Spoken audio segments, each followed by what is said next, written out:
जय श्री कृष्णा दोस्तों। हर हर महादेव। कैसे हैं आप सब? स्वस्थ और सुरक्षित होंगे। दोस्तों, भगवान शिव के सबसे प्रिय गणों में से एक है नंदी।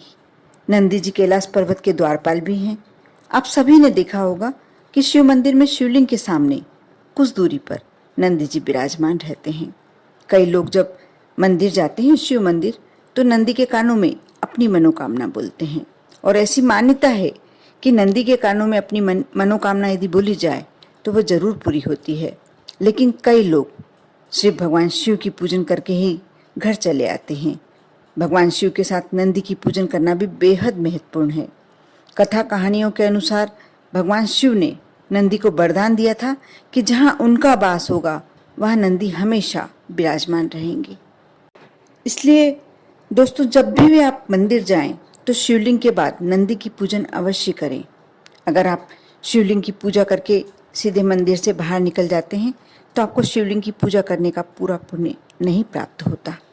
शिवलिंग की पूजन करने के बाद नंदी के सामने दीपक जरूर जलाना चाहिए। इसके बाद नंदी महाराज की आरती करें और किसी से बिना बातचीत किए नंदी के कानों में अपनी मनोकामना बोल दें। ऐसा कहा जाता है कि जब नंदी के कानों में आप मनोकामना बोलते हैं तो वह अवश्य पूरी होती है। एक बात का और ध्यान रखना चाहिए कि नंदी महाराज की पत्नी का नाम है सूर्यशा। जब आप नंदी बाबा के कानों में अपनी मनोकामना बोलते हैं, अपनी बातचीत बोलते हैं, अपनी समस्याओं को उनके सामने रखते हैं, तब पहले आप सूर्यशा जी का नाम लीजिए और उसके बाद अपनी मनोकामना बोलिए। बहुत ही शीघ्र आपकी मनोकामना पूर्ण होगी। शिव मंदिर में लोग नंदी जी के कानों में अपनी मनोकामना बोलने के बाद बाहर आते हैं। ऐसा कहा जाता है कि शिव जी अधिकतर अपनी तपस्या में ही लीन रहते हैं। उनकी तपस्या में विघ्न न पड़े, बाधा न पड़े, इसलिए नंदी जी हमेशा शिव जी की सेवा में तैनात रहते हैं। जो भी भक्तगण शिव जी के दर्शन करने आते हैं वह अपनी बात जब नंदी के कानों में कह के बोल चले जाते हैं और नंदी जी से कही गई बात शिव जी तक चली जाती है। इसलिए लोग मंदिरों में शिव जी के कानों में अपनी मनोकामना बोलते हैं या नहीं बोलते हैं, लेकिन नंदी के कानों में अवश्य अपनी मनोकामना बोलते हैं। और मान्यता तो यह भी है कि शिव जी ने नंदी को स्वयं ये वरदान दिया था कि जो तुम्हारे कान में अपनी मनोकामना कहेगा उस व्यक्ति की मनोकामना अवश्य पूर्ण होगी। लेकिन इस बात का अवश्य ध्यान रखना चाहिए कि जब आप नंदी के कानों में अपनी मनोकामना कहें उससे पहले उनकी पूजन अवश्य करें। आप यदि बेलपत्र भगवान शिव पर समर्पित कर रहे हैं, नंदी बाबा का भी जो पैर उठा हुआ होता है उनके पैर के नीचे भी आप एक बेलपत्र समर्पित कीजिए। जो भी सामग्री ले गए हैं, यदि आप प्रसाद ले गए हैं तो थोड़ा सा प्रसाद आप नंदी बाबा के समक्ष भी समर्पित करें। ऐसा कहा जाता है कि जो व्यक्ति मनोकामना बोलता है उसे नंदी के बाएं कान में अपनी मनोकामना बोलना चाहिए। इस कान में मनोकामना बोलने से जल्दी ही मनोकामना पूर्ण होती है। इसका बहुत अधिक महत्व है।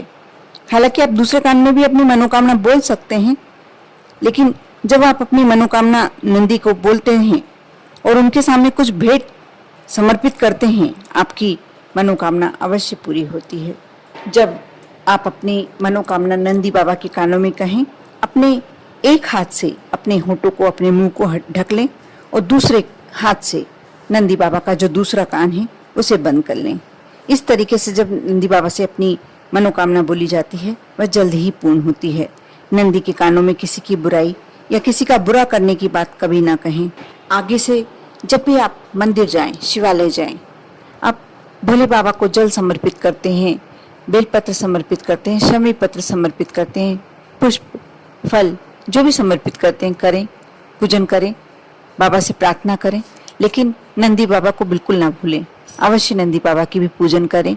उनके सामने जो भी आप फल वगैरह ले गए हैं, कुछ सामग्री उनके सामने भी समर्पित करें और अपनी इच्छा उनके बाएं कान में कहना ना भूलें। अपनी मनोकामना उनके बाएं कान में कहना ना भूलें, क्योंकि ऐसा कहा जाता है कि भोलेनाथ नंदी बाबा की बहुत जल्दी सुनते हैं। करें, विश्वास रखें, श्रद्धा रखें। ओम नमः शिवाय।